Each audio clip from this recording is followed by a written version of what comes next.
Muy buenas tardes, damos comienzo al cuarto programa de Quincay Otorga. Hoy día tenemos un montón de cosas que vamos a analizar, pero primero vamos a presentar a nuestros panelistas permanentes. Falta uno que dice que llegará luego. Renato, muy buenas tardes. Buenas tardes, Jorge. Buenas tardes, Patricio, Miriam, y por cierto a nuestros amigos que semana a semana nos están siguiendo en este programa aquí en Quincay Otorga. Patricio Pinillo, buenas tardes. Buenas tardes, Jorge, Renato, y a nuestra invitada especial, a Miriam también. Le damos la bienvenida. Bueno, yo mismo quería decir darle la bienvenida y agradecer la presencia de la concejala Miriam Quesada. Muchas gracias por estar acá y esperemos que tengamos una grata conversación con altura de miras, como nos gusta en este programa. Hay varias cosas que han ocurrido en la semana. Una importante, la negativa de la Renovación Nacional a aprobar el sueldo mínimo de 207, que es 210. Otra cosa que también se ha discutido bastante respecto a la AFP, el programa que está incluido en el programa de la señora Michelle Bachelet. También se está juntando CAS de Desbordes para ver la plantilla. Y una cosa que me interesó también, porque están pensando en una plantilla para no ser doblado. Y eso me da una suerte de pesimismo que estaría entrando en este caso la alianza. Tuvimos a Camilo Escalón el fin de semana, la Democracia Cristiana, de la cual tú perteneces, le ofreció un cupo, ¿no es cierto? Así se dice. Todo el mundo lo vio en todo caso. También tenemos el caso del preinforme de la Contraloría respecto al diputado Jorge Rosales, y también lo vamos a tocar. Pero son los temas, pueden haber otros más, muchachos. Ustedes comienzan, ¿cuál les interesa empezar? Renato. Bueno, partamos con los temas más de carácter más nacional. Yo creo que la negativa de Renovación Nacional a apoyar en una primera instancia el sueldo que ha propuesto el Ejecutivo de 207.000 pesos. Yo creo que es una postura legítima cuando se está en una negociación, cuando se está revisando una propuesta. Todos tienen la posibilidad y el deber incluso de entregar sus argumentos y entregar sus razones. Tendrán ellos tanto argumentos técnicos como argumentos políticos para pensar que esa no es la oferta adecuada y que se requiere una oferta mayor. Así que por lo tanto yo no lo veo como un quiebre dentro de uno de los partidos de la coalición de gobierno, sino que lo veo más bien como una intención de aportar en un momento en que las circunstancias de hoy día no son las mismas de la semana pasada y que por lo tanto entiendo que ellos estiman que es necesario revisar las propuestas que están sobre la mesa en vista a todos los posibles escenarios futuros. Renato, lo que pasa es que también la gente de Renovación esto lo está viendo como una presión, porque dicen que se sienten un poco escuchados por el gobierno. Bueno, eso lo he escuchado muchas veces de ellos, pero la verdad es que si uno revisa la prensa, si uno ve los noticiarios de televisión, siempre se ve que están los contactos de Renovación con el gobierno como partido, porque además no hay que olvidar que numerosos, importantes cargos de gobierno, miembros de secretarios de Estado pertenecen a esa colectividad, así que falta de contacto, falta de comunicación, falta de ser oído. Yo la verdad es que creo que hay no está bien ponderada por parte de Renovación. Y por cierto en el escenario regional, nosotros también hemos visto la polémica con la intendencia regional en que las críticas han sido las mismas. Ellos hablan de que aquí habría una participación 80-20, cosas muy extrañas. No, 40-20. No, 80. Eso ya hemos pasado. Eso es pasado. Patricio Pinillo.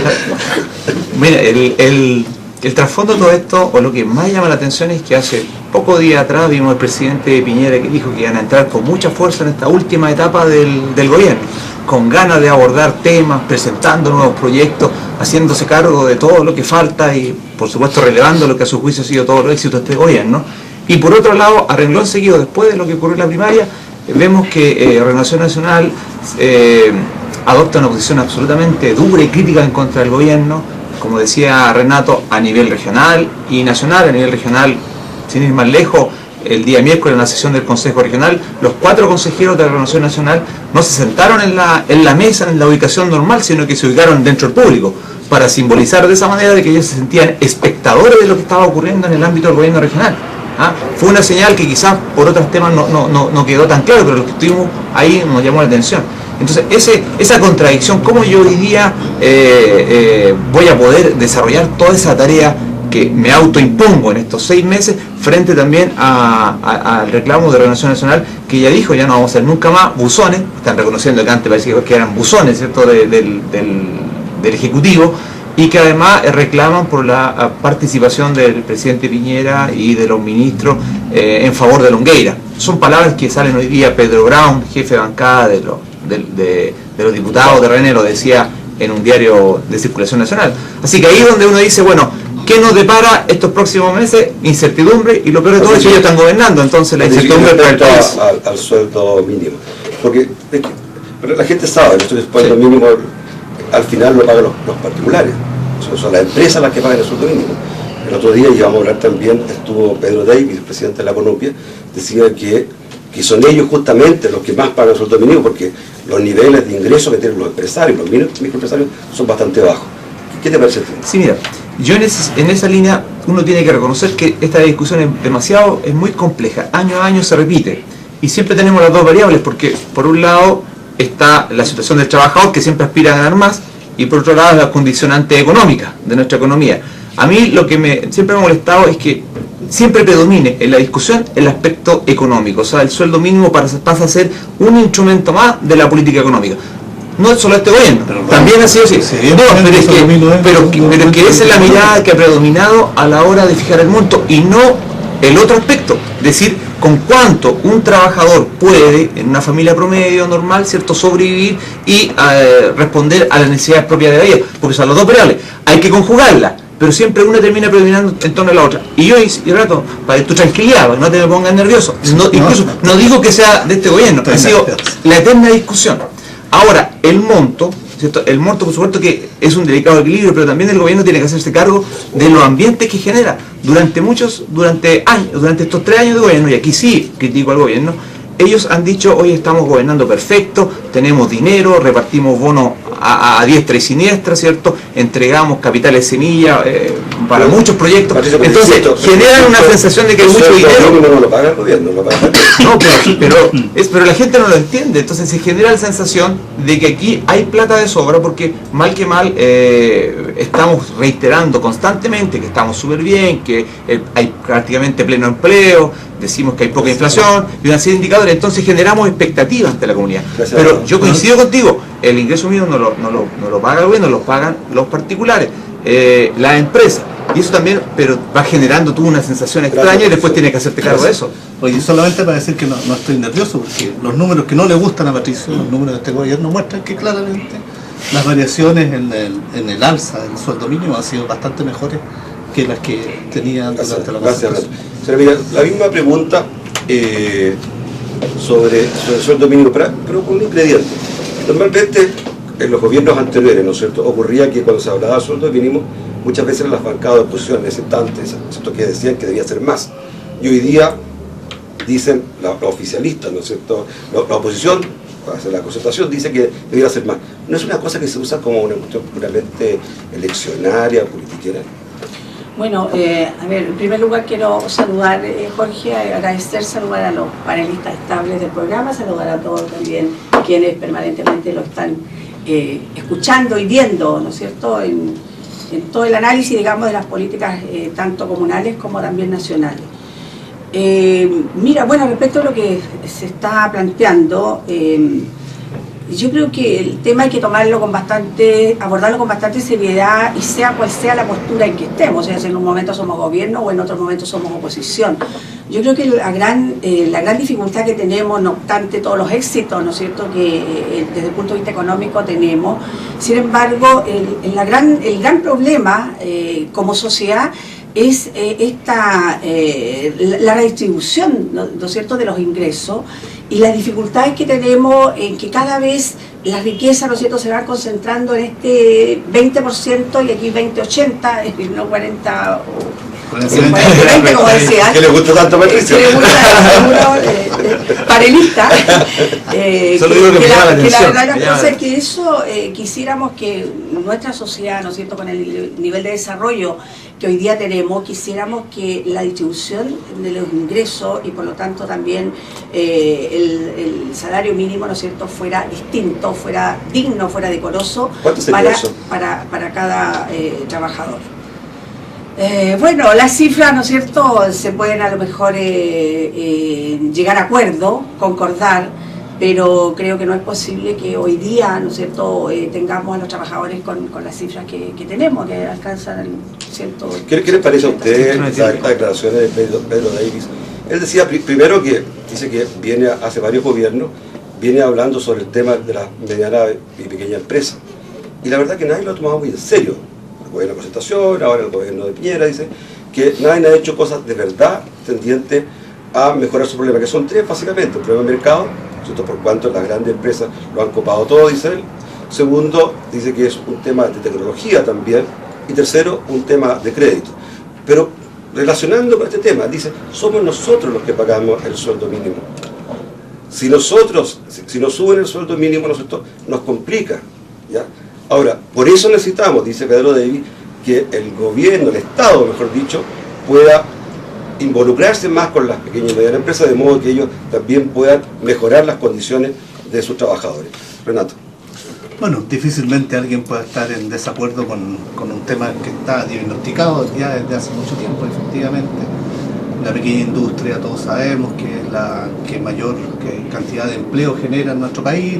Hay discusiones de cuánto es ese porcentaje, que es altísimo. 80%. Que llegamos al 80% es 80 y más o 20. menos, 80 y 20 nuevamente, más o menos entre las pequeñas y las grandes. Como el acuerdo que hay entre las pequeñas, medianas y la microempresa. Como Hugh Hefner.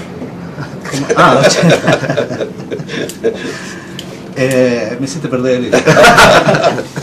Pero el tema es que claramente en un sistema económico que hoy día predomina en el mundo y en una economía abierta, estas distorsiones que se producen entre las grandes empresas y la pequeña empresa no son temas fáciles de abordar. ¿Se puede hacer algo? Como tampoco, yo creo que sí, y se estaba haciendo. Como tampoco el problema del crédito. Entonces, todas las herramientas que tienden a cerrar esa brecha que existe entre quienes hoy día tienen un acceso al capital y al capital propio muy grande contra aquellas que tienen que buscarla en el mercado financiero, por ejemplo, son políticas que son de muy largo plazo y van avanzando en forma muy lenta. Por ejemplo, hoy día tenemos campañas y que yo creo que es un deber de este país, de que a las pequeñas y medianas empresas y a las microempresas se les pague a 30 días, es algo que ha estado en los últimos días, y que es una necesidad y que no puede ocurrir que nuestro sistema público, por ejemplo, le paga a las pequeñas empresas a más de 30 días, por un montón de razones, porque para poder cobrar una factura tiene que llevar el certificado de la inspección del trabajo, tiene que llevar el certificado de la AFP, tiene que haber certificado que la boleta de garantía que tomó en el banco efectivamente es una boleta, etcétera. Pero lo importante, Jorge, que yo creo que hoy día en este gobierno, en el gobierno de la Alianza que se viene en el próximo y en el futuro, si es que vuelve alguna vez la Concertación a gobernar, el tema de la microempresa es un tema que está asumido por este país. ¿Cómo vamos a ir avanzando con mayor rapidez? Esa es la definición. Una sola cosa. Pero tú no, sobre el mismo tema, Patricio, ¿es posible limitar el crecimiento de las grandes empresas? Bueno, no lo ha hecho ni la Concertación, no lo ha hecho este gobierno. En otra parte existe, por ejemplo, que en el caso de los grandes supermercados deben estar, ¿no es cierto?, fuera de la ciudad, o los grandes centros comerciales. Aquí nunca ha habido ánimo, parece. Sí, mira, yo quisiera enfocarlo, y antes de contestar la pregunta derechamente, en una vieja aspiración. Imagino que la gente de la Conupia lo tiene que haber planteado, porque el problema que se produce es que estamos aplicándole en muchos ámbitos, ambientales, legales, previsionales, las mismas reglas a las empresas grandes que a las empresas pequeñas. Y no solamente en las elecciones pasadas, sino que también en las anteriores hemos escuchado hablar de la necesidad de un estatuto jurídico especial para las micro y pequeñas empresas, también nos ha costado ponernos de acuerdo hasta dónde llega la micro y pequeña empresa. Digamos, algunos dicen, depende de la cantidad de facturación, menos de 50 trabajadores, pero tenemos que ser capaces de encontrar ese equilibrio porque siempre vamos a tener el mismo problema. Y en el ingreso mínimo, claramente, efectivamente, si la pequeña empresa pagar ingresos de 250.000 pesos, que hace como 2 o 3 años la Iglesia Católica nos dijo que era un referente más o menos aceptable, ¿cierto? Ético, un mínimo ético, ¿cierto? Para la sustentación de una familia, de un trabajador. Pero siempre vamos a tener un problema porque vamos a aplicar los mismos criterios a los grandes y a los chicos y eso no corresponde. Y recordemos que en el ingreso mínimo hay otros factores, o sea, las trabajadoras de casa particular, que merecen el mayor respeto y cariño, ellas también hoy día ganan este ingreso mínimo y eso lo termina pagando la clase media en una gran medida. O sea, hoy día el tener una persona que te ayude en la casa no es un tema de un lujo, es una necesidad para que pueda, donde trabaja el hombre y la mujer. Entonces yo acepto el argumento económico, no lo rechazo, pero la discusión ha ido a tal punto que predomina de manera absoluta, pero sí tenemos que como país hacernos cargo de hacer estas diferencias. Limitar los ingresos de la gran empresa está dentro de esta necesaria diferenciación. Si no podemos aplicar la misma regla a todos. Y antes, en ese sentido, éramos un poquito más sabios cuando existían los sueldos vitales, ¿cierto? Que tenían por lo menos algunos componentes diferenciadores. Gracias, Patricio. Bueno, en el caso, ¿no es cierto?, se refería a de las personas que trabajan en el hogar, en la zona del hogar. La verdad es que en Chile todavía no es un lujo, en Europa sí es un lujo, sí. ¿no es cierto? Yo diría que así, ya. Pero en general todavía la clase media todavía accede a ese servicio. Sí. Pero en Europa ya prácticamente es un lujo. Solamente asesorías por hora, prácticamente. Exacto. Respecto a la pequeña y mediana empresa, lo que estábamos conversando. Bueno, yo creo que en ese sentido tiene que haber una reforma tributaria, una aplicación positiva, digamos, que sea acorde, ¿no es cierto?, a la situación, diferenciando, como decía Patricio, cada una de las pequeñas, medianas y grandes empresas. No podemos tener una legislación, digamos, con una carga impositiva que sea pareja, porque indudablemente es muy distinta la situación de una gran empresa, de un pequeño, de un mediano empresario, sobre todo cuando sabemos dónde está la gran concentración. Pero parece que el mercado lo que más le complica de trabajadores. ¿Perdón? Parece que es el mercado lo que más complica a ellos porque dice que no pueden competir con los productos, ¿no es cierto?, con las empresas grandes. O sea, ¿cómo se hace eso? Claro, por supuesto, o sea, es sumamente difícil, sobre todo cuando hoy en día tenemos gran concentración, ¿no es cierto?, del poder, las empresas, las grandes cadenas. Es muy difícil, y aquí si nosotros lo traspasamos a lo local, es muy difícil poder competir, por ejemplo, pequeños empresarios con los grandes empresarios, los supermercados, un claro ejemplo. En definitiva, miren, si no interviene el Estado... ¿Quién va a regular? O sea, tiene que haber una regulación de la carga tributaria que garantice por una parte el desarrollo, ¿no es cierto?, de los pequeños empresarios, y que sea, que sea, digamos, de alguna manera que puedan, ¿no es cierto?, ellos sostenerse sustentable en el tiempo y que puedan proyectarse. Ahora ya han tocado las puertas tanto de los gobiernos de concentración como la alianza, ahora están tocando las puertas de los candidatos, ¿ya? Pero pareciera ser que no pasa nada, Patricio. No, mira, ellos siempre han dicho, y hay una frase que me llama mucho la atención, que las micro y pequeñas empresas están en boca de todos, pero en manos de nadie, ¿cierto? Y aunque son frases hechas, tienen un contenido bastante fuerte y golpean con mucha fuerza a la clase política, o deberían hacerlo al menos. Hay un tema pendiente. Y yo, por las labores personales que realizo en la División del Trabajo, efectivamente uno ve lo injusto, y uso la palabra con mucha fuerza, lo injusto es que resulta que le apliquemos el mismo criterio de multa y de infracciones a pequeños empresarios, ¿cierto?, con 1, 2, 3 trabajadores o 10 trabajadores, quizá no 20 incluso, a empresas que tienen, no sé, 3.000, 4.000 tranquilamente, y es la misma normativa jurídica, es el mismo estatuto jurídico. Le exigimos los mismos 2 baños para hombre o para mujer, la misma cantidad de baños, etcétera, proporcionalmente, por supuesto, a la cantidad de trabajadores. Y eso ya no resiste más. Yo espero que junto con una serie de otras modificaciones que apuntan a la creación del mercado, a regular la posibilidad de poder competir, tenemos que tener políticas mucho más activas. Ahí, una vez más, lo reivindico también por una posición personal también, y ya fue debate hace 4 años atrás la elección presidencial, y yo creo que una vez más va a volver a ser debate hasta dónde el Estado tiene que responsabilizarse e intervenir. Porque ahí tenemos ya temas ideológicos importantes. Bueno, yo creo que mucho, y de hecho nosotros tenemos ejemplos recientes en nuestra zona como a través de intervención, yo diría de país, más que el gobierno, se apoya a la pequeña, se diferencia en los apoyos que deben recibir los pequeños empresarios.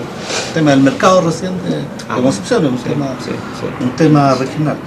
La actuación de FOSIS, de Cercotec, que cada año adquieren más relevancia, creo que son muy importantes en el apoyo económico, en el prestar la asesoría profesional, en analizar planes de negocio y sobre todo en algo que es importante hoy día en el mundo y que es la cultura de la innovación, de cómo poder ir creando nuevas empresas, pero también crear nuevos métodos de trabajo, ir variando, innovando en nuestros propios negocios de tal manera de poder alcanzar esos nichos de mercado que se crean y que aparecen dentro del avance de las grandes empresas que nos comentaba Miriam. Gracias. Pasando a otro tema. Normalmente cuando vienen elecciones todos los candidatos se ponen en sintonía con la gente. Y un tema que hoy día ha estado fuerte en todos los debates es el tema de las AFP. ¿Qué piensan ustedes? Renato. Bueno, la AFP es una política de seguridad social que por su propia naturaleza requiere muchísimos años para poder asentarse y para poder mostrar sus resultados.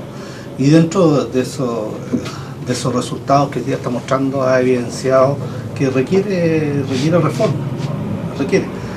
y principalmente porque nosotros tenemos una cultura de trabajo que nos hace tener importantes vacíos durante los años en los que estamos cotizando. Y el modelo inicial requiere que exista una continuidad en el aportar parte de tus ingresos a tu capitalización.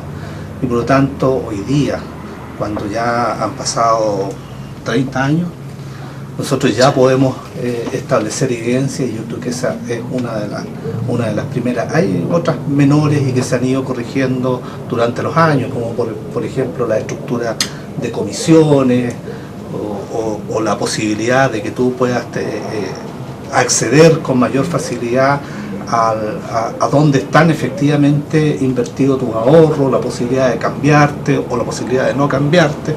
Esas cosas menores, pero creo que hay una situación de fondo que hoy día está poniéndose sobre la mesa y que, reitero, tiene que ver con las lagunas previsionales y con la variación que hoy día tenemos en nuestra esperanza de vida, y si efectivamente ese capital que se determinó que era el aporte que debíamos hacer de nuestros ingresos es efectivamente el que debe hacer, o hoy día habría que aumentarlo.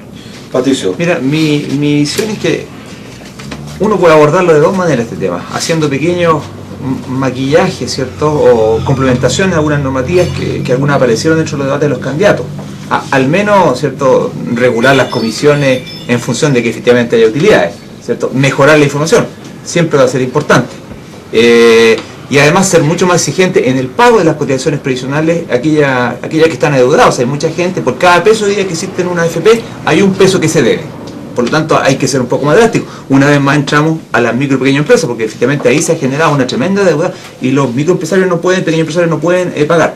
Pero con eso no va a bastar. O sea, yo escuchando el debate, tratando de analizarlo, me he dado cuenta de que hay que, por lo menos mi visión, es que hay que ir a temas más profundos.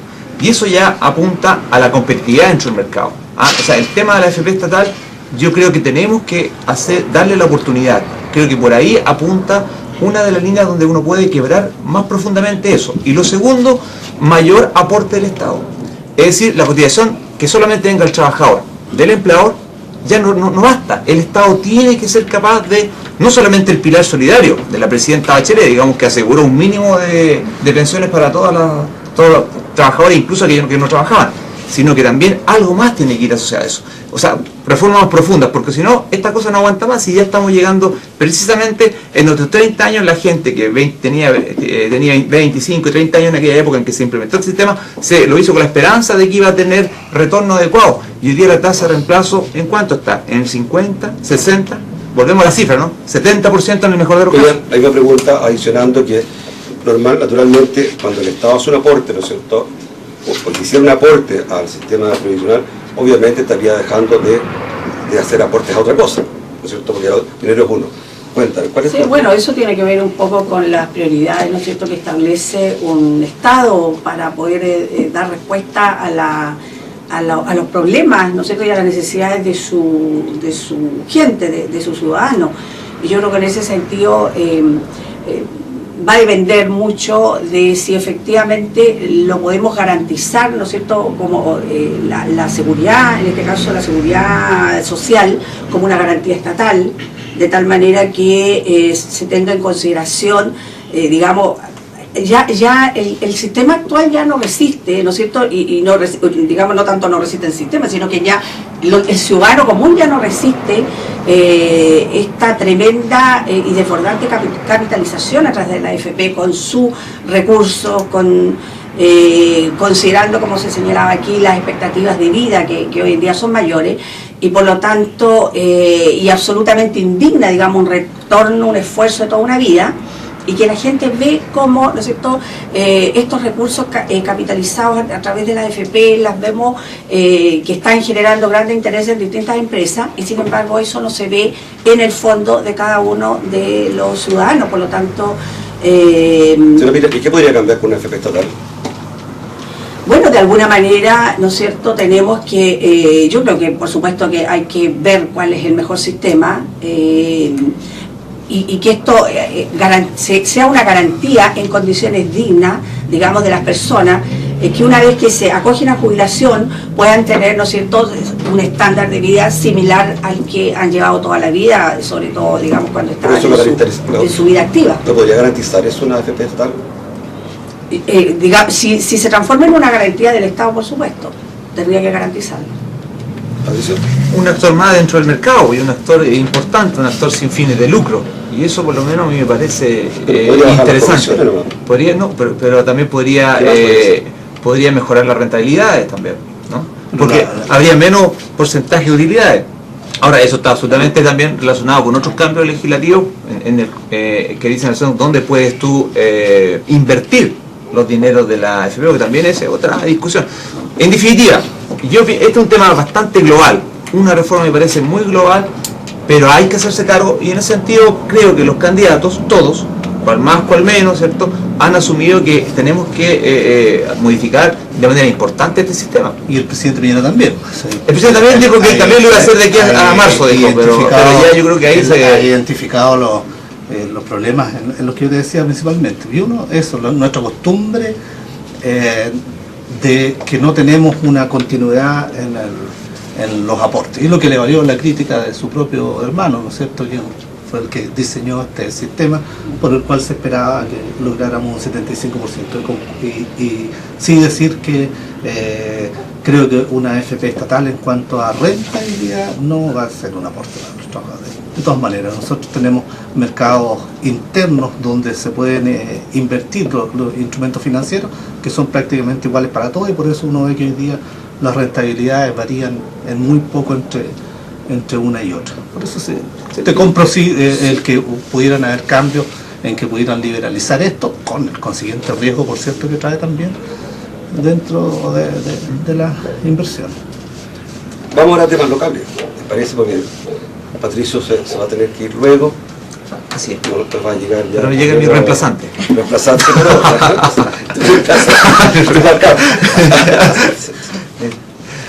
bueno, uno de los temas, ¿no es cierto?, que conversábamos antes de que comenzara el programa, era el tema de que le aconteció al diputado Pedro Sánchez. Tu opinión, Bueno, primero que nada quiero enviarle un saludo a Joel y solidarizar con él por este momento en el que está pasando y por el cual está pasando muy malos ratos, él y su familia.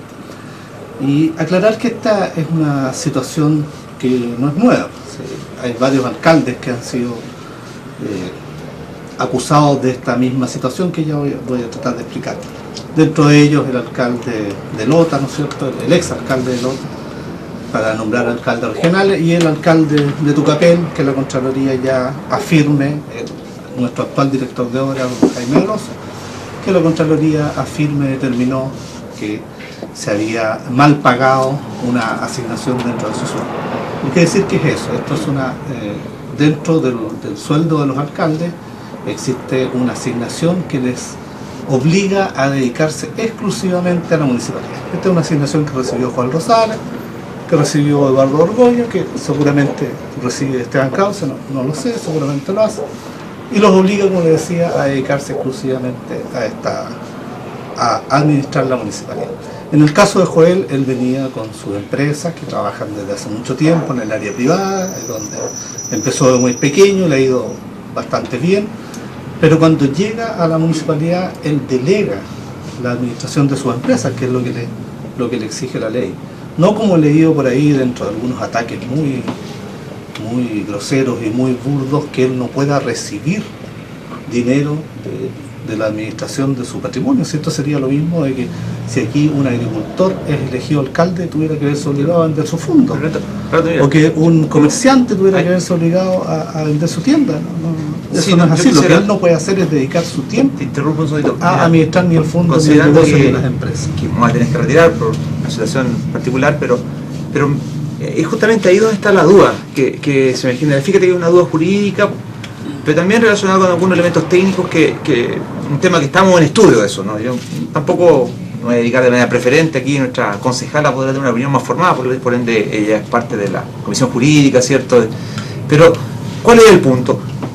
Joel retiraba ingresos, ganaba utilidades con su empresa, o se dedicaba y tenía la administración de la empresa al mismo tiempo que fue alcalde de la ciudad de Los Ángeles. Tenía delegada la administración de sus empresas, y sus empresas obviamente... Porque él muchas veces presentó solicitudes, certificados, por ejemplo, de cumplimientos previsionales para alguna de sus empresas, incluso constituyó empresas, yo te lo digo,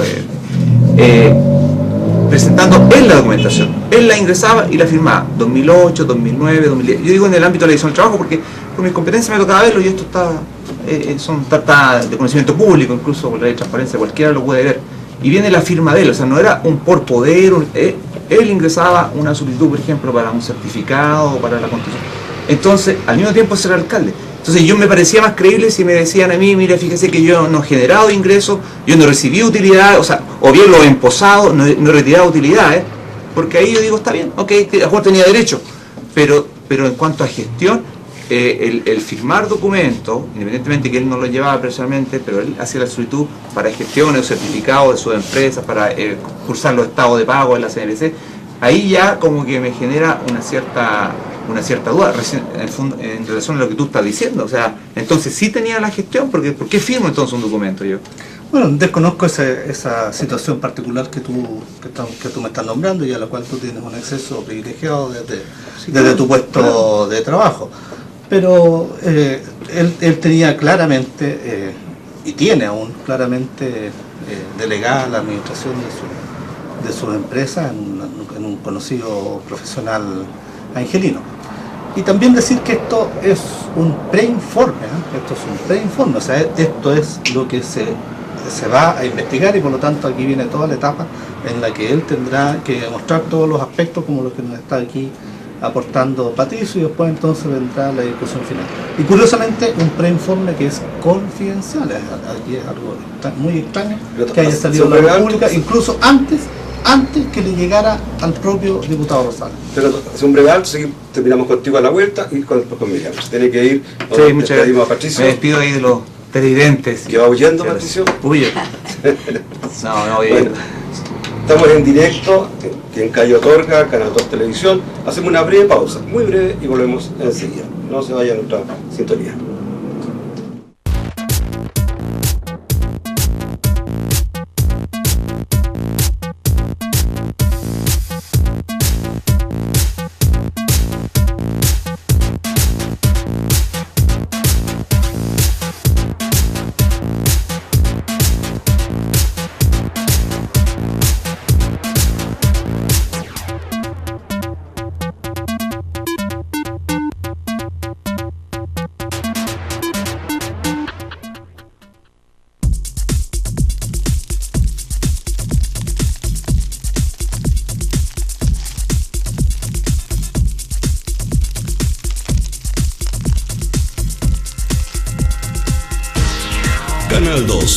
Los Ángeles Televisión, tu imagen.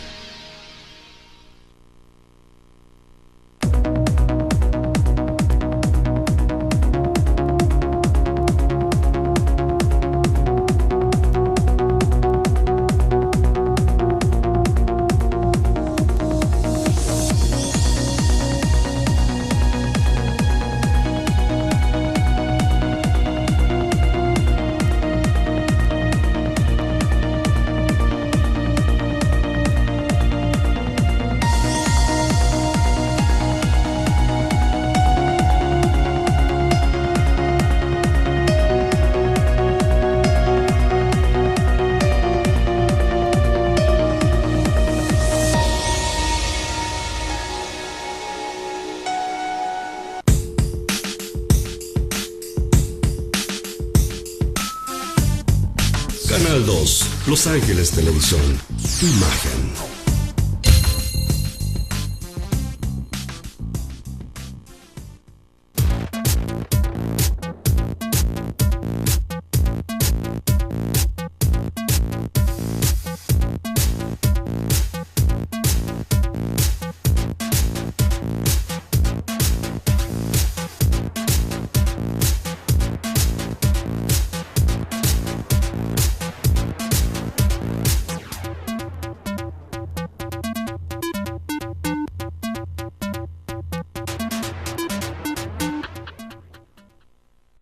Estamos de regreso aquí en Cayo Tuerco, una producción conjunta de Canal 2 y Acción Evento. Estamos absolutamente en directo, son 5 para las 6 de la tarde, se acaba de integrar nuestro panelista permanente, Alejandro. Buenas tardes, Alejandro. Buenas tardes, Jorge, también a los invitados, Miriam y a Renato, que no es invitado, que es panelista.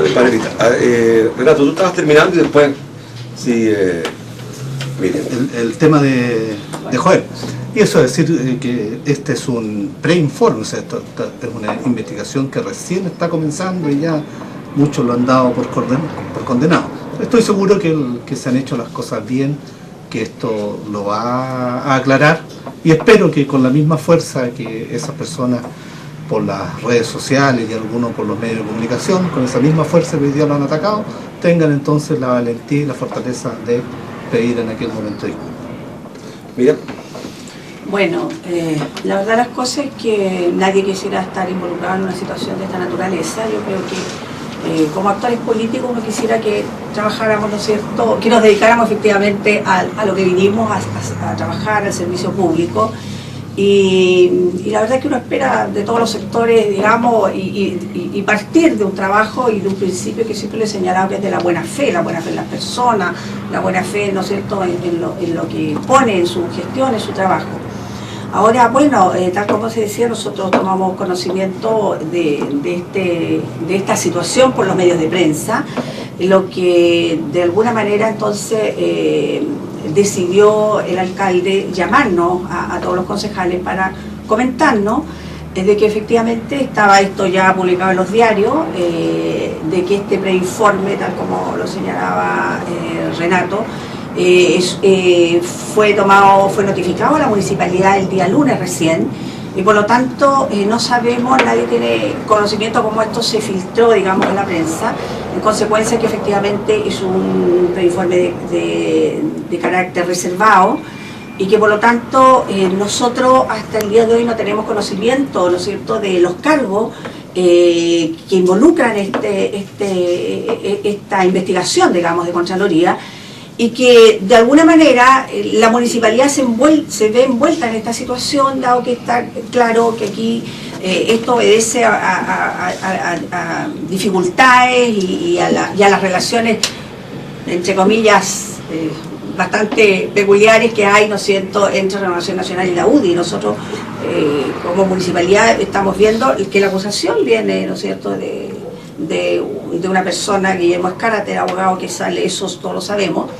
Por lo tanto, vemos que lamentablemente una situación de conflicto político de un sector afecta, ¿no es cierto?, y se involucra a la municipalidad. Ahora, nosotros no nos vamos a pronunciar ni en lo personal respecto del fondo, de si digamos, esto juzgar nosotros a priori respecto de si es efectivo o no es efectivo, porque esto lo tendrá que determinar la Contraloría de acuerdo al procedimiento, ¿no es cierto?, que corresponde, de acuerdo a la investigación. El diputado Rosales tiene derecho a sus descargos, la municipalidad en este minuto también tiene que informar respecto de los procedimientos internos que hay, que yo creo que también eso es importante. Hay muchos procedimientos que están los profesionales, los técnicos en relación, ¿no es cierto?, con todo lo que tiene que ver la parte administrativa, y que también ellos van a tener que informar, digamos, si es efectivo o si correspondía o no esta asignación exclusiva, digamos, en el ejercicio del cargo, si le correspondía o no le correspondía. Eso efectivamente va a ser una materia que tenemos que esperar porque es el resultado de esta investigación. Alejandro, ¿quieres opinar? Sí, quería opinar porque a ver, he escuchado el debate antes de entrar al panel y efectivamente yo conocí más o menos de cerca la situación que al respecto le tocó vivir al alcalde de Lota, Jorge Venegas, alcalde del MAS de izquierda, con quien yo tengo una relación muy cordial. Curiosamente, un mes después de eso, tuve contacto con Jaime Veloso, que enfrentó también una situación parecida, y ahora Joven Rosales. Y claramente hay una norma que la gente no conoce adecuadamente. Antes de entrar a eso, decir que es la primera vez que tengo la oportunidad de estar con Miriam y me causa una buena impresión. Yo conozco estos debates en Lota, en Arauco, donde yo vivo, en Curanilagua, etc. Y las polémicas son bastante más encendidas. Y percibo en ti un buen discurso y un tono muy mesurado, que es propio de la ciudad de Los Ángeles. A mí me sorprende un poco, ustedes son mucho más educados para conversar, allá la política es bastante más intensa. Depende del programa. Depende del programa. Pero claramente hay que entender, no sé si se escribió antes, pero los alcaldes reciben una asignación que se llama de exclusividad. Un alcalde gana una elección, empieza a trabajar y el jefe de personal le pregunta: alcalde, ¿usted tiene otra pega? No, le dice perfecto, y le incorpora un bono. Habitualmente es así. Más adelante probablemente le pide: mire, tráigame una declaración jurada, un certificado, presumo yo. Y de repente se encuentran que este caballero va y una vez al año retiró ciertas utilidades o tomó cierto dinero o firmó un documento, como acá se ha mencionado, y los alcaldes suelen verse vistos entonces en estos problemas que tienen repercusiones bastante mayores que la intencionalidad. Es la Contraloría General de la República la que acá interviene con mucho rigor y establece cuándo puede o no puede una autoridad tener este bono y bueno, en lo que estamos viendo ahora está sorprendiendo a las autoridades que yo presumo que 15, 20 años atrás cobraban este bono con bastante más relajación que hoy día. Entonces, en cualquier caso, yo creo que las experiencias de Jorge Venegas en Lota, de Jaime Veloso en Tucapel y de Joel Rosales acá en Los Ángeles nos enseñarán en adelante, y presumo que este alcalde de Los Ángeles y todos los demás de la región y del país en adelante habrán de tener más cuidado en estas cosas. Yo creo que para la comuna de Los Ángeles lo que importa aquí es si se van a recuperar algunos dineros que pudieran servir para otras obras o no se van a recuperar, y no les veo tampoco mayor repercusión que eso. Normalmente la clase política hace un poco más de ruido con estas cosas, pero como siempre, quien llega de afuera y ve esta discusión, aparte de encontrarla bastante educada y caballerosa, creo que no tiene la repercusión que muchas veces se le pretende dar. Gracias. Solamente para decirle a Miriam, que hacerme cargo de una aceleración que ha hecho de que aquí había una crisis entre Renovación y la UDI por este tema. No es efectivo, no es efectivo. Sobre todo después de las primarias da esa sensación de las cosas no están para bien. aclarar las cosas. No, yo creo Hay harto que hablar, pero no crisis. Yo creo que la relación... Digamos que hay una oportunidad de corregir problemas. Bueno, pero con respecto a este tema no ha creado esa crisis, Miriam. Efectivamente hay que reconocerlo que entre personas no existen los mismos afectos que existen entre esas personas, no existen los mismos afectos que existen entre el Partido Renovación Nacional y el Partido UDI aquí en la provincia. Dejemos que las instituciones funcionen. Yo creo que en ese sentido la Contraloría es quien tiene, digamos, todas las facultades, ¿no es cierto?, de pleno derecho para determinar efectivamente cuál es la situación en la que está involucrada el diputado Rosales, y que yo espero que él esté tranquilo, si ha actuado como corresponde, digamos, sabiendo de que efectivamente él no iba a hacer uso ni gestión ni administrar su propia empresa una vez asumido sus cargos, bueno, y tampoco que ha hecho retiro de utilidades, que es la incompatibilidad. Debería estar tranquilo, pero él está tranquilo en ese sentido. En lo que no está tranquilo en el ataque descarnado que se ha hecho principalmente por redes sociales. Bueno, eso es este lo que duele fenómeno mucho. que en este minuto estamos todos Mira, expuestos sí, en realidad. eso es verdad. ¿Muy deprimida con la votación de su candidato en las primarias? No. ¿Tenía sentido hacerlo? Sí, para nosotros tenía mucho sentido, porque nosotros como radicales, es decir, sabíamos, ¿no es cierto?, que somos un partido pequeño, pero un partido de gran calidad y un partido muy propositivo, sin embargo, pero que en esta oportunidad que nos interesaba estar, ¿no es cierto?, participando en una primaria legal, que no habíamos tenido la ¿Ustedes oportunidad. comparten todos los planteamientos de su candidato? Porque él que estaba más a la izquierda, en realidad. ¿Es el planteamiento del partido? Es el planteamiento del partido, sí, efectivamente, porque yo creo que, bueno, indudablemente que siempre en los partidos hay corriente interna en todos los partidos, pero bueno, yo creo que se logró, ¿no es cierto?, después de muchísimos años llevar por primera vez un candidato presidencial radical. Yo creo que para nosotros eso tiene un tremendo significado, porque un partido que ha tenido tanta historia, sin embargo, no habíamos podido tener, ¿no es cierto?, sabiendo las limitaciones, las dificultades, pero sí pudimos llegar, ¿no es cierto?, con un candidato presidencial que podía presentar un programa, propuestas programáticas que hoy en día ya se entregaron a la candidata Michelle Bachelet, y que por lo tanto nos vamos a sentir parte, ¿no es cierto?, de ese trabajo y contentos. Yo creo que a pesar de la fuerza nuestra, que a lo mejor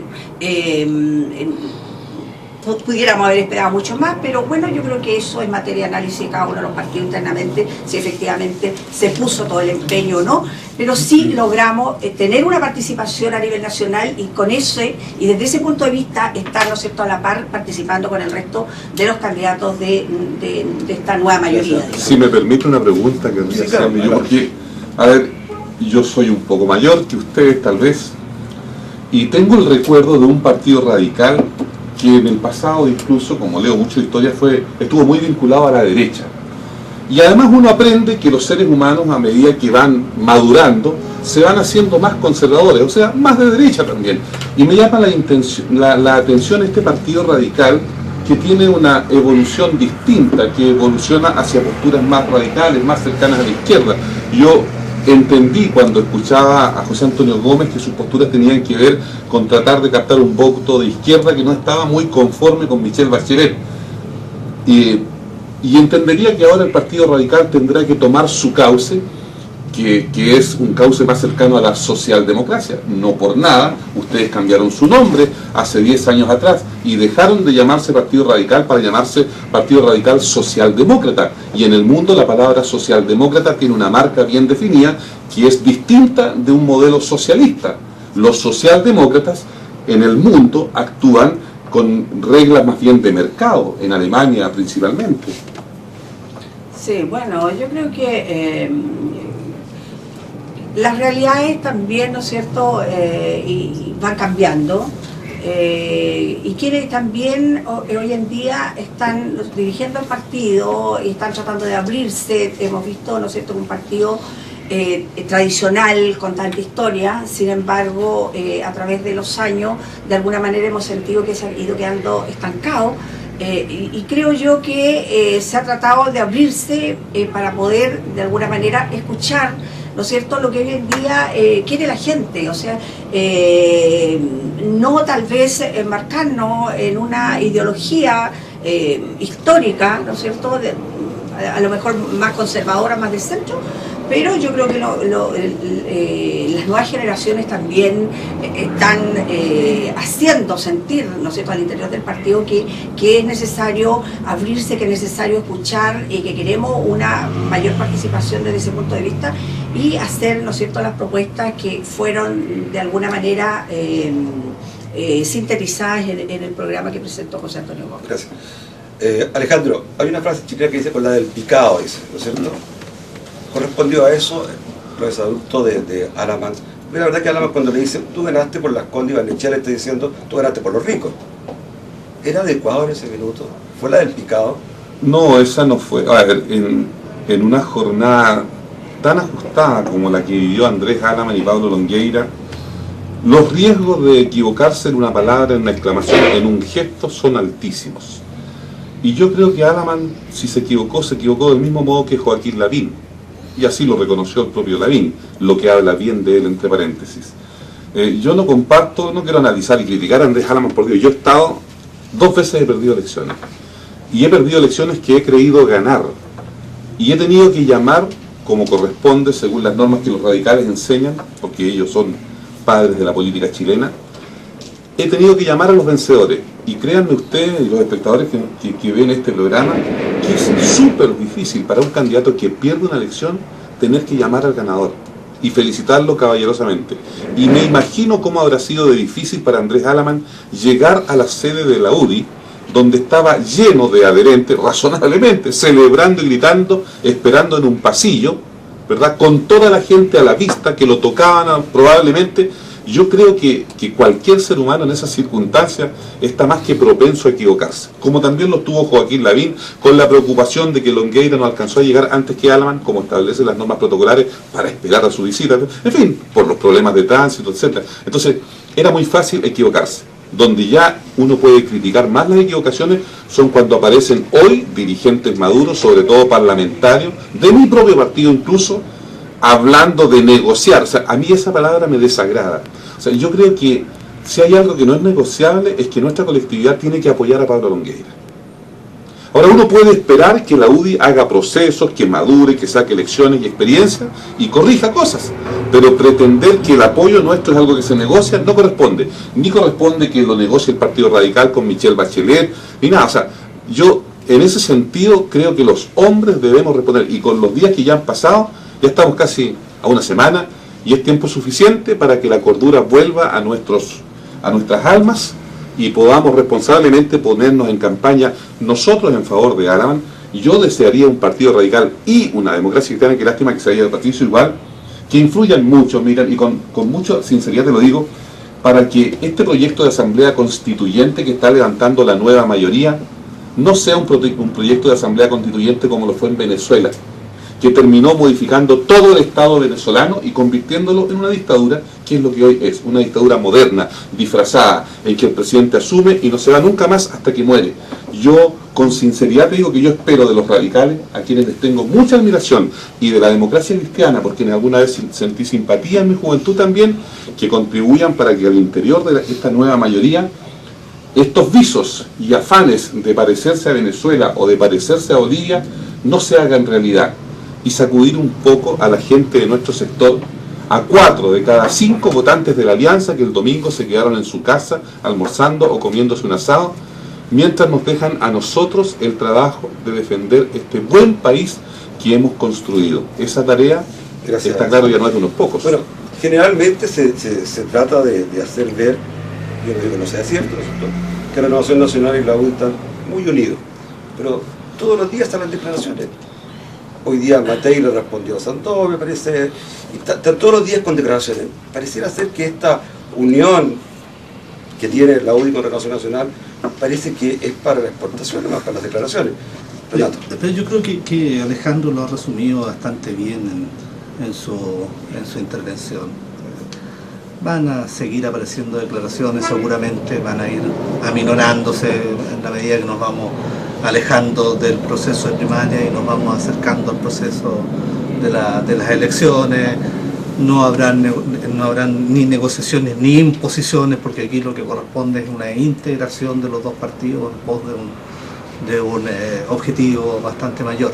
Y han puesto, Alejandro, también un lote de temas, y miren, tremendamente interesante, pero sabes que me estoy poniendo nervioso porque quiero aprovechar que tenemos una invitada acá. Dale, y hay un lote de temas locales que se defiende bastante bien, por lo demás. Pero si no, lo hace bastante ¿por qué bien. me dice eso de que se defiende si no quiero atacarla? Yo quiero, ya, confrontarla solamente. Tampoco, yo quiero consultarle por algunos temas locales, que me cuentes. Algunos temas que puedo. Sí, adelante. Contarte, por ejemplo, tenemos nuestros afanes en la comuna. Hay muchos temas que me llaman la atención. Por ejemplo, en la Municipalidad de Los Ángeles se ha llenado de directivos y que no son de acá de la comuna y ni siquiera de la provincia de Biobío. Eso es algo que me llama profundamente la atención, y creo que no tiene ninguna consecuencia cuando hay otro discurso, por ejemplo, en que desde el propio Partido Radical se ataca a Felipe Arboe y dice, bueno, ¿cómo es posible que un candidato que no tiene residencia acá? Y nosotros traemos un Dideco que es de Chillán, una muy buena persona, lo conozco desde hace muchos años, pero de Chillán se trajo un administrador municipal que tampoco es de acá de Los Ángeles, no recuerdo dónde es.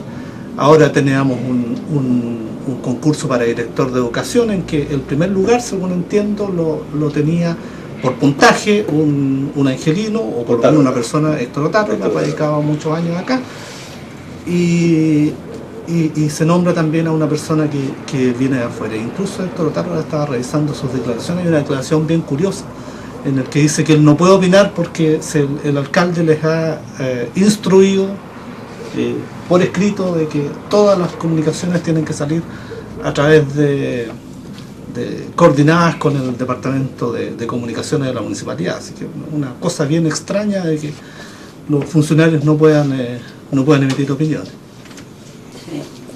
Bueno, la verdad las cosas que yo creo que frente a estos temas debería ser el alcalde el que dé la respuesta. Pero me gustaría saber tu opinión al respecto. Sí.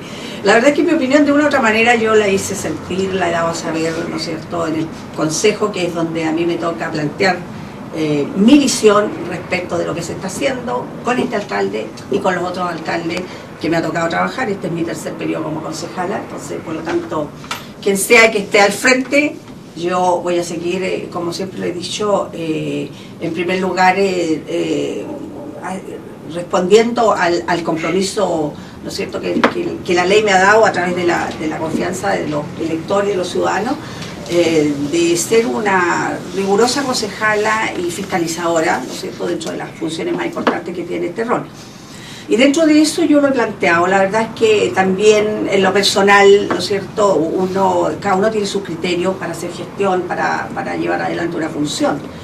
Si bien es cierto, ¿no es cierto?, el alcalde es mi correligionario Esteban Krause, pero bueno, cada uno tiene sus formas de ver las cosas y en este punto y en este aspecto la verdad es que yo fui una de las principales críticas a la situación de haber contratado, ¿no es cierto?, particularmente director de desarrollo comunitario, que a mi juicio es una persona muy clave en un municipio, que se supone que tiene que ser una persona que conozca nuestra comuna, conozca los dirigentes sociales, conozca nuestra realidad local, sin cuestionar la capacidad profesional del que también es radical. El actual director, ¿no es cierto?, Andrés Castillo, con el cual yo en mi rol de gobernadora me tocó trabajar siendo el Ceremi de Agricultura, y por lo tanto trabajamos bastante en la provincia. Pero no obstante eso, la verdad es que también en lo personal mi corazón y mi criterio era haber tenido personas, digamos, de la comuna. Sin embargo, desconozco absolutamente en ese sentido los criterios del alcalde. Yo creo que él tendrá sus razones por lo cual ha determinado, ¿no es cierto?, traer colaboración o asesores directos de otras provincias, situación que evidentemente no es absolutamente compartida a nivel de partido. Mira, usted y el alcalde son del mismo partido, no hay mucha comunicación, parece. Bueno, yo creo que la comunicación, yo mantengo la comunicación que he mantenido con todos los alcaldes. Para mí el canal de comunicación es en la mesa del Consejo Municipal.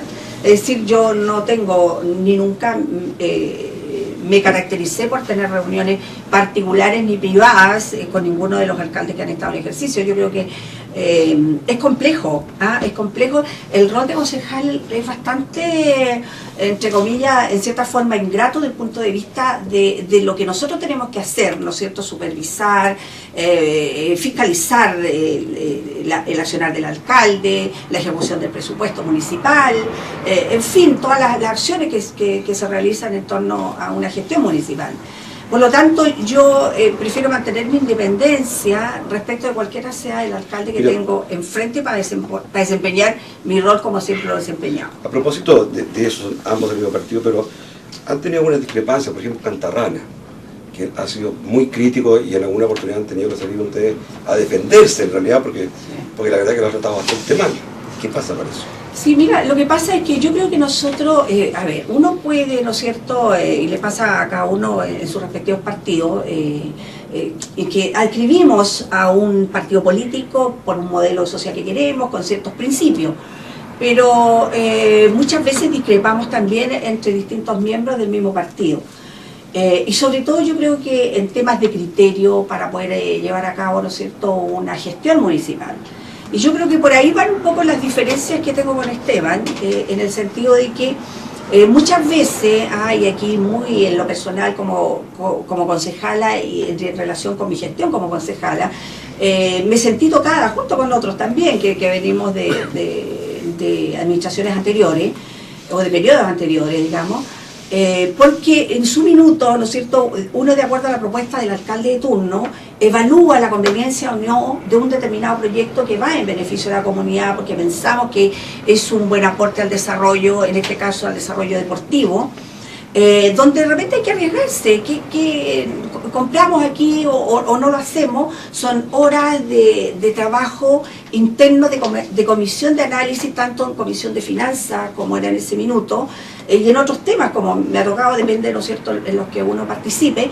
Y por lo tanto, cuando ya llegamos a tomar una determinación, hemos pasado diferentes procesos, y bueno, se toma un acuerdo, se compra, ¿no es cierto?, este terreno que nosotros pensamos, se pensó en su minuto, y yo todavía sigo convencida que el proyecto era un muy buen proyecto, que nosotros nunca... O sea, no está arrepentida. Absolutamente, no, muy por el contrario, o sea, nosotros cumplimos todos los procedimientos, ¿no es cierto?, como era conocer otros terrenos alternativos, ver los valores, etcétera, y por lo tanto sabíamos perfectamente a qué apuntaba el proyecto de Cantarrana, al punto que nosotros, incluso yo personalmente en reuniones que estuve con otros concejales en el sector, con los vecinos, donde ellos nos presentaron también un proyecto, una propuesta, que yo dije, perfecto, llevémosla al consejo, transemos, llegamos a un acuerdo. Yo creo que escuchando, ¿no es cierto?, a los vecinos podemos llegar a un acuerdo de lo que queremos como ciudad. Por lo tanto, si no hubiese surgido eso, significa que entonces no había interés, no tendría el valor que tiene. Y yo creo que efectivamente ese terreno cada día va adquiriendo mayor valor, sobre todo si nosotros pensamos que al día de hoy ya tiene otro valor. Si nosotros, a lo mejor de acuerdo a la proyección y expansión de la ciudad, en unos años más vamos a tener que nuevamente modificar el plan regulador y extender la parte, ¿no es cierto?, urbana, eso va a adquirir un tremendo valor que por último como inversión le va a servir al municipio. Gracias. Bueno, vamos a volver con la señora Emilia con el tema. Vamos a hacer el segundo alto de un programa producido por Acción Eventos y Canal 2, que en Calle Otorga estamos en directo. Recordarle que nosotros lo vamos a retransmitir mañana a las 10 de la mañana y a las 10 de la noche del domingo, de modo que aquellos que llegaron tarde, que no lo pudieron completo, mañana a las 10 y a las 22 horas 10 de la noche. Así que volvemos ese día, no se vaya de nuestra sintonía. No se detenga.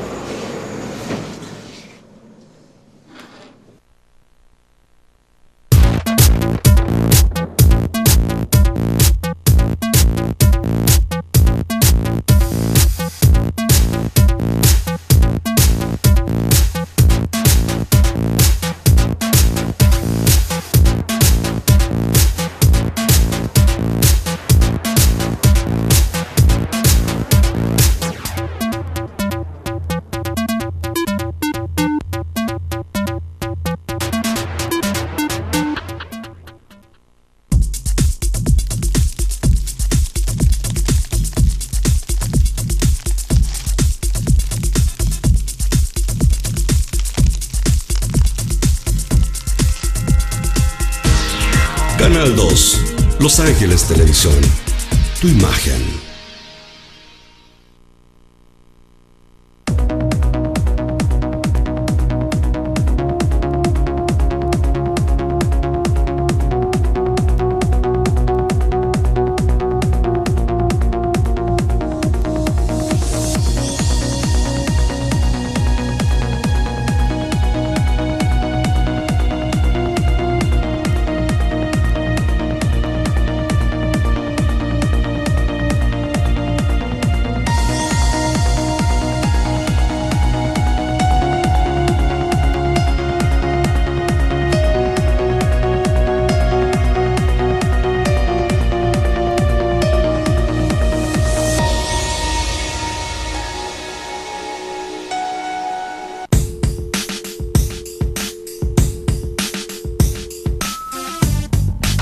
Canal 2, Los Ángeles Televisión, tu imagen.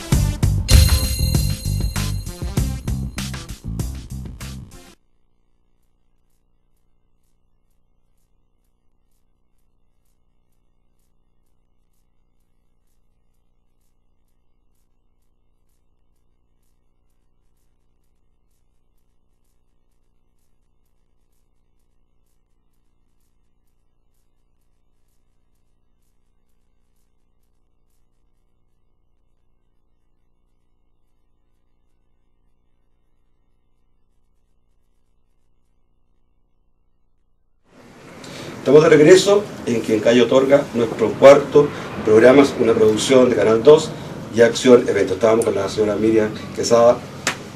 Sí, y bueno, y para terminar el tema de Cantarrana, también decir que han habido mucha también requerimientos a Contraloría sobre este tema. Nosotros estamos absolutamente tranquilos porque todas las respuestas de Contraloría definitivas no tienen mayores observaciones relevantes o de fondo, digamos, que a nosotros nos diga estuvimos equivocados. O sea, pudiera hacer algunas observaciones de tipo administrativo, de plazo tal vez, pero no del tema de fondo. Así que yo creo que ya eso, en lo personal, he instado al alcalde para que por favor sigamos adelante con los proyectos, ¿no es cierto?, que están hoy en día en ejecución o en vías de ejecutarse, que habrá que licitar, etcétera, en el proceso, y que por favor sigamos adelante y no nos estanquemos en discusiones, digamos, que no nos van a permitir avanzar. Gracias, Si Alejandro. ya es un hecho. Pero, Sí, también creo que sí, adelante. Un segundito, Alejandro, pero qué importante esa aclaración que ha hecho Miriam, porque fíjate que todavía hay personas que majaderamente insisten en que esa operación fue ilegal. Todavía, al día de hoy. Así que es tremendamente importante. Lamentablemente, Otros dicen por ahí, al menos se configuró malversación de fondos. Claramente hoy día estaríamos en una situación distinta si así fuera. Así que qué bueno. Mira, yo creo que eso relación se que pasa. cruza, lamentablemente la comuna y la ciudad en los últimos años. Mira, qué bueno que haya participación ciudadana. Yo creo que todo eso queremos, ¿no es cierto?, que la democracia venga de abajo, lo mismo la generación del poder, por eso las primarias legales, etcétera. Pero también no podemos dejar de ver que también esto se cruza con los intereses personales de muchas personas, ¿no es cierto?, que arrogándose liderazgos muy de facto, muy de hecho o circunstanciales, de personas que nunca han hecho un aporte real a la ciudad, o porque de repente las encontramos también a través de un medio de prensa, cualquiera que sea, haciendo declaraciones o digamos que distan mucho de la realidad y que van claramente con un sesgo netamente de beneficio personal. Entonces yo creo que en eso tenemos que tener mucho cuidado. En eso también le pedí al señor alcalde, por favor, ojo, a quién le damos crédito o a quién le abrimos las puertas, porque yo creo que uno tiene que construir con la gente que ha demostrado, ¿no es cierto?, una historia, un trabajo de muchos años que efectivamente está contribuyendo al desarrollo de su comuna. Gracias. Alejandro, y después Renato, que quiere hacer otras consultas. No, en el cierre yo suelo comentar que lo que la prensa regional reporta de este conflicto de Cantarrana no es tan distinto de lo que se habla del problema del complejo polideportivo. Y eso me lleva a mí a formarme la impresión de que son los problemas deseables. Lo de Cantarrana, el polideportivo, son los problemas deseables en una comuna, porque si uno recordara cómo era Los Ángeles 30 o 40 años atrás, con suerte teníamos plata para construir un monumento.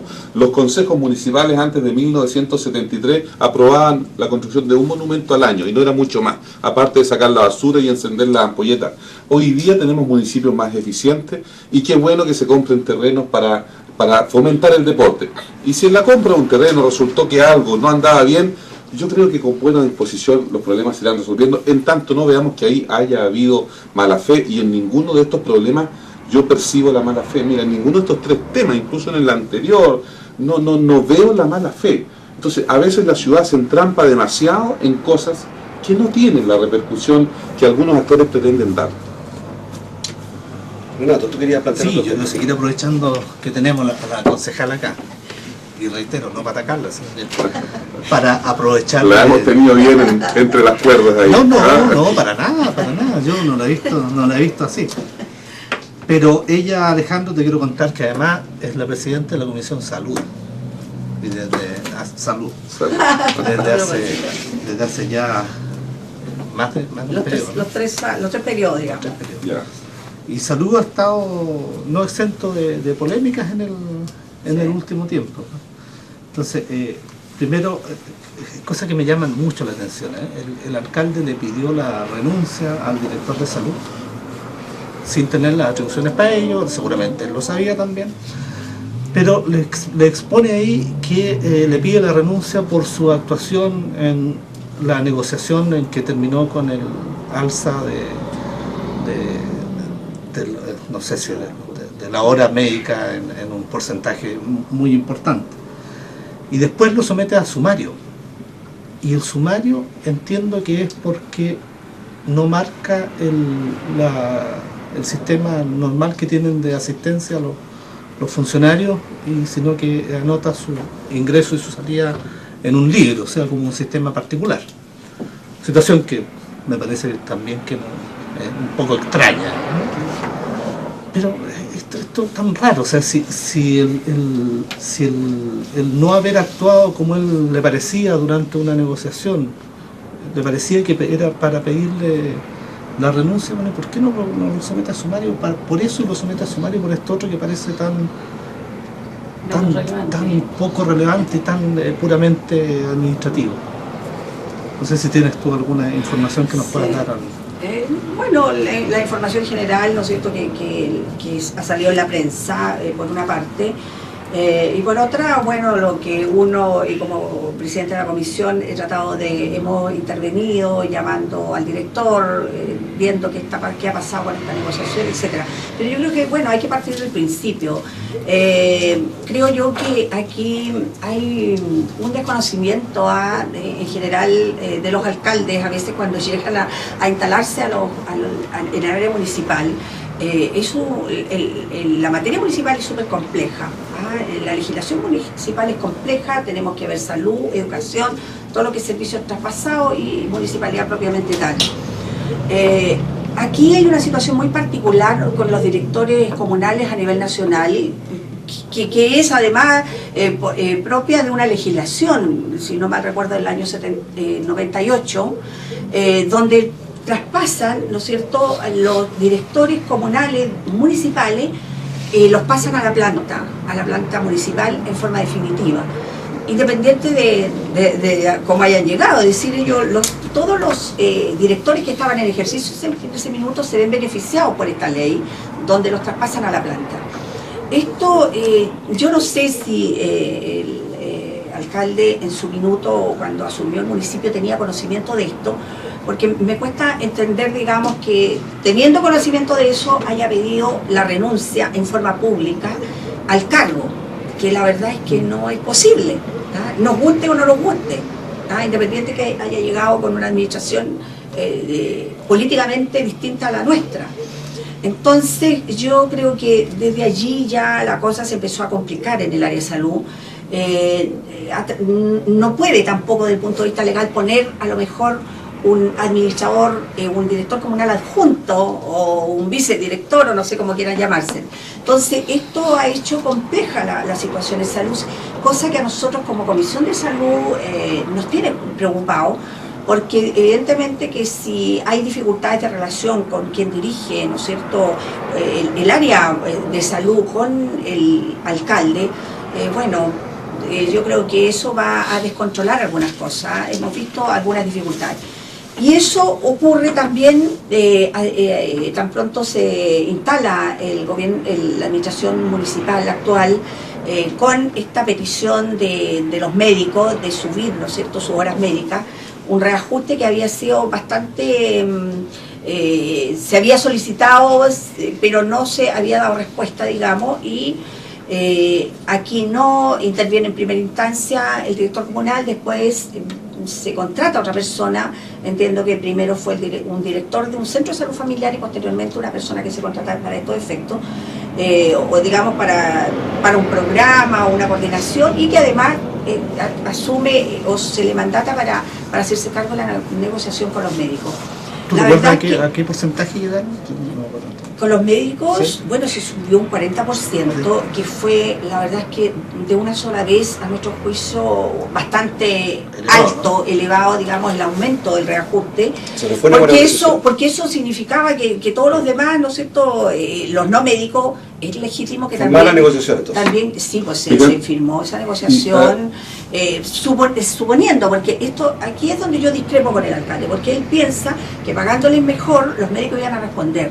Y la verdad es que nosotros, conociendo a los médicos, ¿no es cierto?, del sistema de atención primaria, la verdad es que nunca, cuesta mucho hacerlos cumplir el programa, los horarios y cómo nos aseguramos que efectivamente estén el 100% para el cual fueron contratados.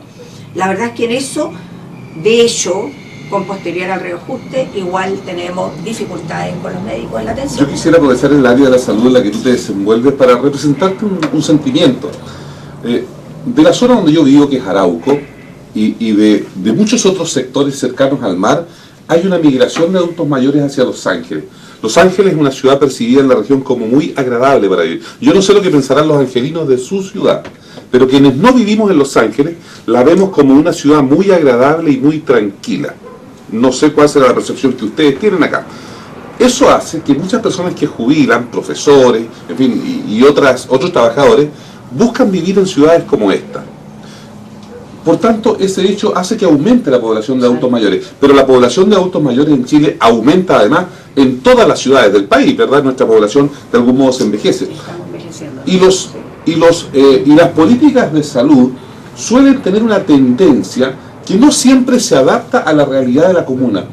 Esta comuna de Los Ángeles está adaptándose a la mayor población de adultos mayores en el área de la salud, en particular, por ejemplo, en las facilidades para que ellos accedan, en la ubicación de los establecimientos de salud, en los medicamentos, en las especialidades, me refiero a geriatras, por ejemplo, y en aquellas afecciones más propias de los adultos, las artrosis y otras enfermedades que son características de ellos. Sí.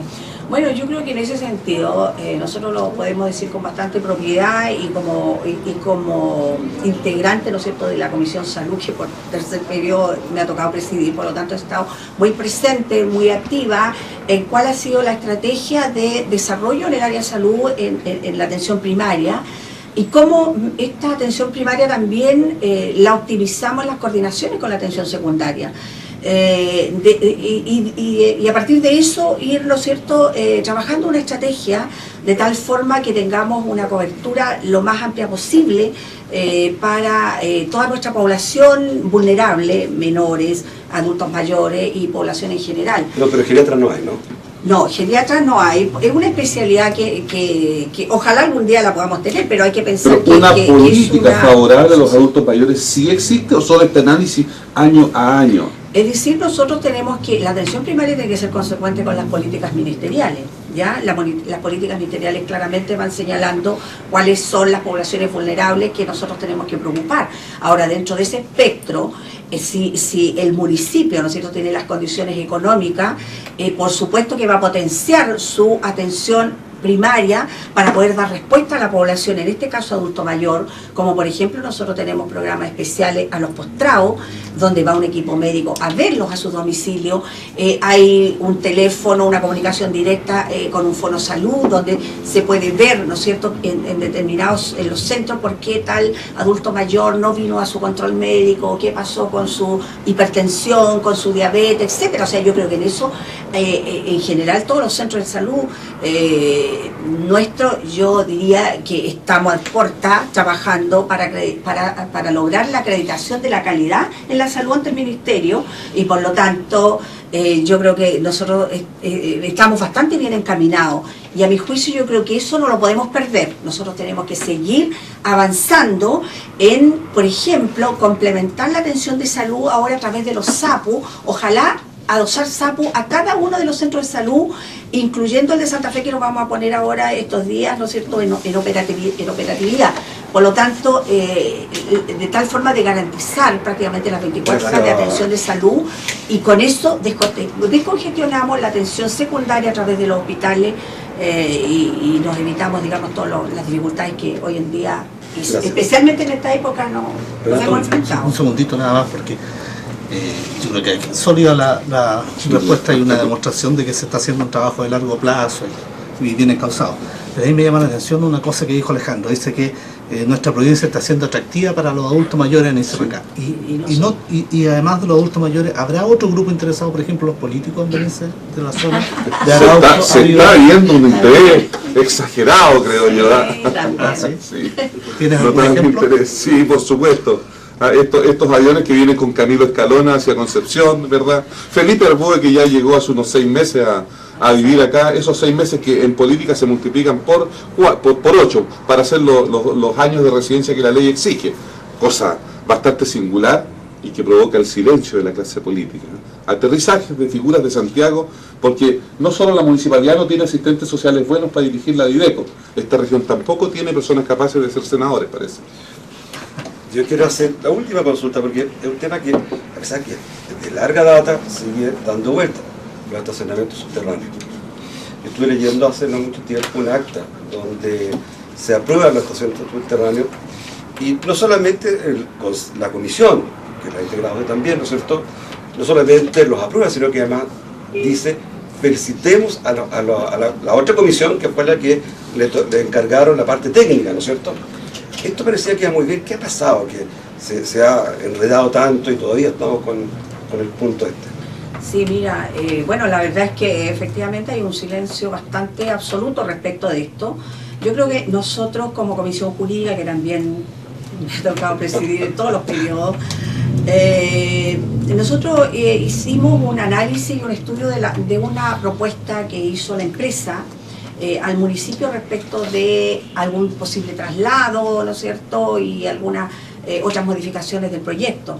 Y la verdad de las cosas es que haciendo un análisis nosotros como comisión concluimos que no procedía, porque hay que entender los proyectos, ¿no es cierto?, desde antes que nazcan los proyectos, cuál es la idea del proyecto, una vez que pasan todo este proceso, cómo se aprueba en definitiva un proyecto, y después, si nosotros en definitiva nosotros tenemos que ejecutar ese proyecto aprobado y no otro.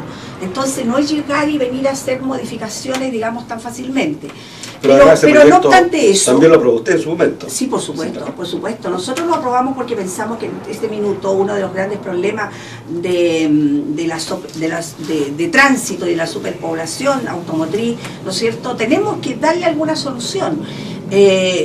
Vimos muchas alternativas.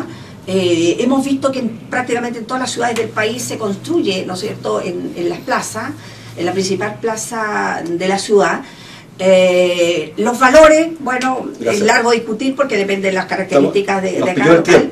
Nos pidió el tiempo, pero sigue estando de acuerdo. Un detalle, sigo estando de acuerdo, pero un detalle, aquí nosotros tenemos que en este minuto esperar cuál es la propuesta del alcalde. Y ahí nosotros veremos. Hasta ahora es él el que tiene la última palabra. Bueno, quiero agradecer a nuestros panelistas permanentes. Se nos fue el tiempo total. Se nos fue el tiempo total. Agradecer a Miriam que ha venido, ha sido una gran invitada.